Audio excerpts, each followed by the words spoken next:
नमस्कार बंधुरा संचित क्रिएटर यूट्यूब चैनल पक्ष থেকে আপনাদের সকলকে স্বাগতম জানাই। তো বন্ধুরা আজকে আমরা ফর্ম 10 যে অ্যাপয়েন্টমেন্ট অফ পোলিং এবং কাউন্টিং এজেন্ট ইলেকশনের যে পোলিং এবং কাউন্টিং এজেন্টের জন্য যে ফর্ম আপনাদের দেওয়া হয় ফর্ম 10 সেটা কী রকমভাবে ফিল করতে হবে সে বিষয়ে আজকের এই ভিডিওর মাধ্যমে জেনে নেব। তো দেখো আমরা সেই ফর্ম 10 যেটা ওপেন করেছি, যেটাতে উপরে লেখা রয়েছে appointment of polling counting agent schedule 42(1) and 44(1). তার নিচে চলে আসবেন, দেখবেন লেখা রয়েছে ইলেকশন টু দ্য, তারপর ডেস, তারপর লেখা রয়েছে গ্রাম পঞ্চায়েত, পঞ্চায়েত সমিতি, জেলা পরিষদ, মহকুমা পরিষদ ফ্রম দ্য ডেস কনস্টিটিউয়েন্সি। তো সিম্পলি আপনাদের যে এখানে যদি আপনাদের গ্রাম পঞ্চায়েত হয় তো গ্রাম পঞ্চায়েতের নামটা এখানে লিখে দেবেন, যদি জেলা পরিষদ হয় জেলা পরিষদের নামটা লিখে দেবেন, যদি আপনাদের পঞ্চায়েত সমিতি হয় তো তার নামটা লিখে দেবেন এবং লেখার পর যেটা আপনি লিখছেন সেটা বাদ দিয়ে বাকিগুলো কেটে দেবেন। যেমন আমি গ্রাম পঞ্চায়েত লিখেছি তাই আমি গ্রাম পঞ্চায়েতের নামটা এখানে লিখে দিয়েছি, তারপর যেটা পঞ্চায়েত সমিতি, জেলা পরিষদ, মহকুমা পরিষদ এগুলো কেটে দেবো। এগুলো কেটে দেওয়ার পর নিচে চলে আসবেন, যেটা বলছে কি ফ্রম দ্য ডেস কনস্টিটিউয়েন্সি। তো এখানে আপনাদের যে কনস্টিটিউয়েন্সি রয়েছে মানে নির্বাচন ক্ষেত্র সেটা এখানে আপনাদের লিখতে হবে।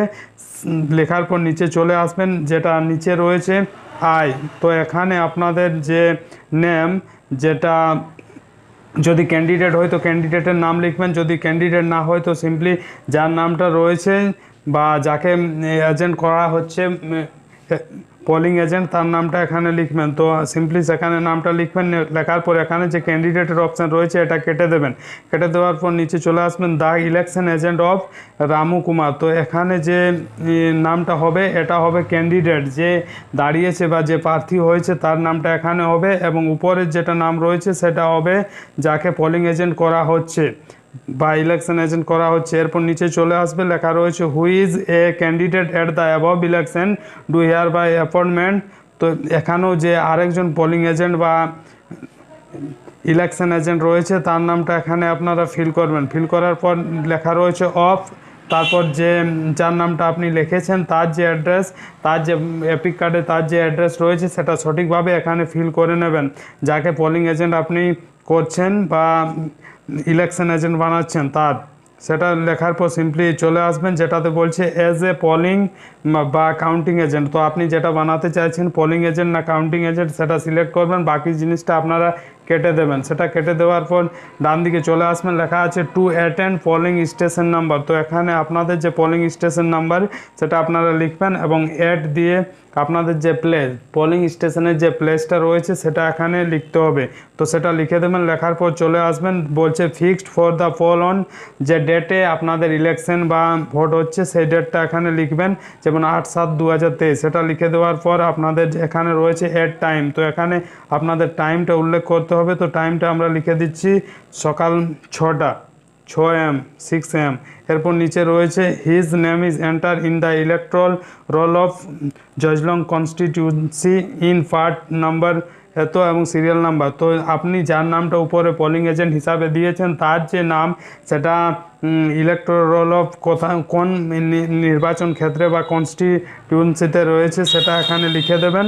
লেখার পর পার্ট নাম্বার এবং সিরিয়াল নাম্বারটাও লিখতে হবে, লিখে দেবেন। লেখার পর বাঁদিকে দেখবেন লেখা রয়েছে প্লেস এবং ডেট। তো এখানে যে যার নামটা আপনি লিখলেন পোলিং এজেন্ট বা ইলেকশন এজেন্ট, তো এখানে তার যে প্লেস সেটা লিখে দেবেন।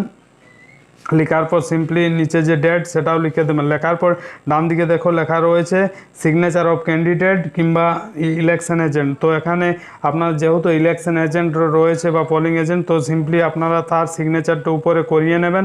করার পর নিচে চলে আসবেন, লেখা রয়েছে I agree to act as polling এবং কাউন্টিং এজেন্ট। তো এখানে আপনাদের প্লেস এবং ডেট লিখতে হবে। লেখার পর যাকে আপনি পোলিং এজেন্ট হিসাবে নাম দিয়েছেন তাকে এখানে সিগনেচার করিয়ে নেবেন।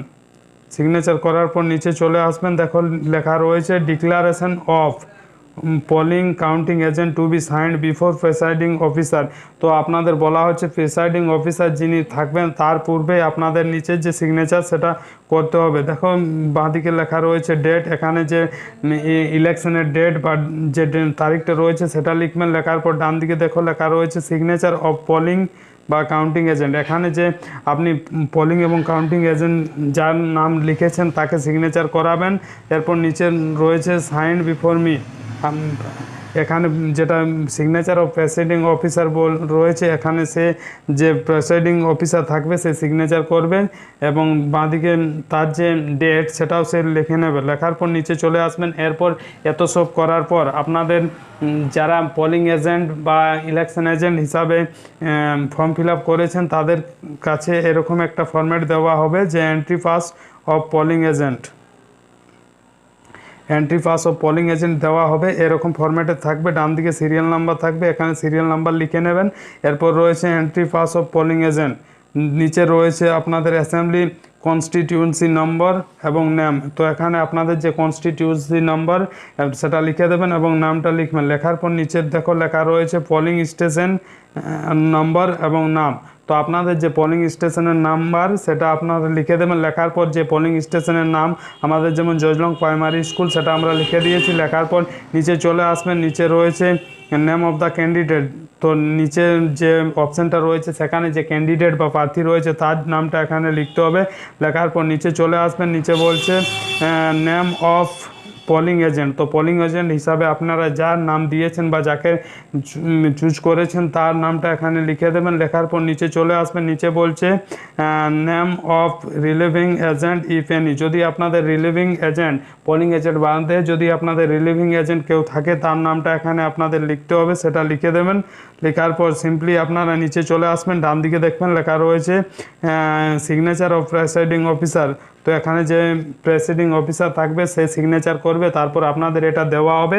আপনারা তারপর এটা নিয়ে যে ইলেকশন বুথে সেখানে এন্ট্রি করতে পারবেন। তো বন্ধুরা এই ছিল আজকের আপডেট। আশা করি আজকের ভিডিওর মাধ্যমে আপনাদের এন্ট্রি পাস যে পোলিং এজেন্ট সেটা কীরকমভাবে ফিল করবেন সেটা স্পষ্ট বোঝাতে পেরেছি। এছাড়া যেটা ফর্ম 10 যেটা দ্বারা আপনারা পোলিং এজেন্ট বা কাউন্টিং এজেন্ট আপনারা নিযুক্ত কিংবা তার জন্য যে ফর্ম ফিল আপ সেটা করতে পারবেন। তো বন্ধুরা এই ছিল আজকের আপডেট। আশা করি আজকের এই ভিডিওর মাধ্যমে আপনাদের যে পোলিং এজেন্ট বা কাউন্টিং এজেন্ট এবং এন্ট্রি পাসের যে ফর্ম ফিল আপ সেটা স্পষ্ট বোঝাতে পেরেছি। ভিডিও ভালো লাগলে লাইক শেয়ার কমেন্ট অবশ্যই করবেন এবং চ্যানেলে ফার্স্ট টাইম ভিজিট করলে নিত্য নতুন এরকম আপডেট পাওয়ার জন্য চ্যানেলটি সাবস্ক্রাইব করবেন।